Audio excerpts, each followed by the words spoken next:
Alright, before we move our solo material farming series over to Living World Seasons 3 and 4, so that we can bump up our gold per hour through unbound and volatile magic as well as karma, we're going to be visiting one more Core Tyria location. Southsun Cove has always been quite a profitable area to run around in, and it also boasts one of the most dense areas for farming tier 5 and 6 scales. As you can see, this is an underwater farm, so you'll want to bring a class that can comfortably take care of packs of mobs with their underwater abilities. Personally, I like coming here either on my Fresh Air Elementalist, which I already showcased in another build guide, or on my Engineer. Engineer's grenades basically become homing missiles underwater. You'll lose the green target reticle that you would normally aim on the ground, and instead all you have to do is target enemies and the grenades will find their own way.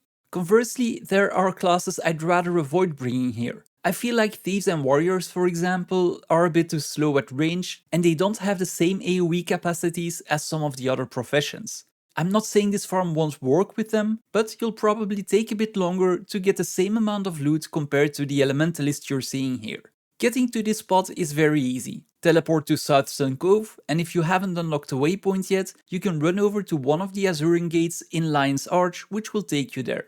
Once you're there, head for the body of water to the west, and that's basically it. You'll want to focus on killing sharks and tuna, which will both drop scales. It's very important to not neglect the tuna. They might look like ambient creatures, but they will drop scales at the same rate as the sharks and have very low HP. You could choose to kill the jellyfish and crabs along the way, but they shouldn't be your priority. Especially not the crabs. They tend to crawl inside their shells and become invulnerable for a couple of seconds, which just wastes your time. The gold per hour you'll be making here won't be anything crazy. This farm sits at 11 to 12 gold an hour, which frankly is on the lower end of the spectrum of the farms I shared so far. But the amount of scales you'll be getting here will help you towards a gift of scales or a gift of might in only a few sessions.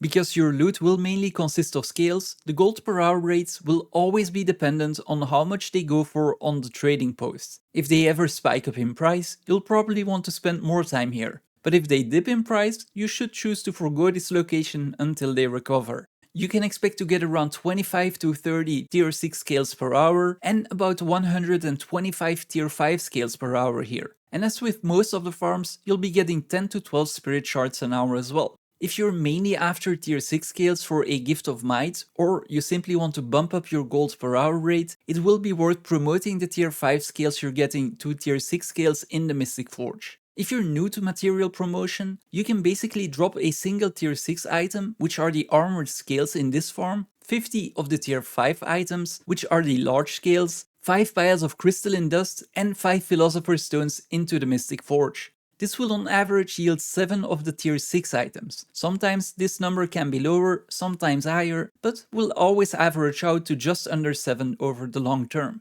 You'll get both sets of scales here, and you can either farm the crystalline dust by killing Branded in the Jahai Bluffs as showcased in one of my previous videos, or simply salvage globs of ectoplasm. And the Mystic Forge attendant will sell you 10 Philosopher's Stones for 1 Spirit Shard. So you'll either be getting around 25 to 30 armored scales and 125 large scales per hour, as well as 10 to 12 Spirit Shards if you keep everything as is. Or if you promote them, you'll be on average left with 25 large scales and 40 to 45 armored scales, as well as 8 to 10 spirit shards. I'll post a link to the 2 material promotion calculators in the pinned comment, so you can check for yourself when it's worth promoting or selling the items. One final piece of advice, and this is true for any of the materials farms I already showcased in this series. If you decide to sell your scales, dust, blood, venom, what have you on the trading post, please don't instantly sell them unless the buy and sell orders are within a few copper of each other.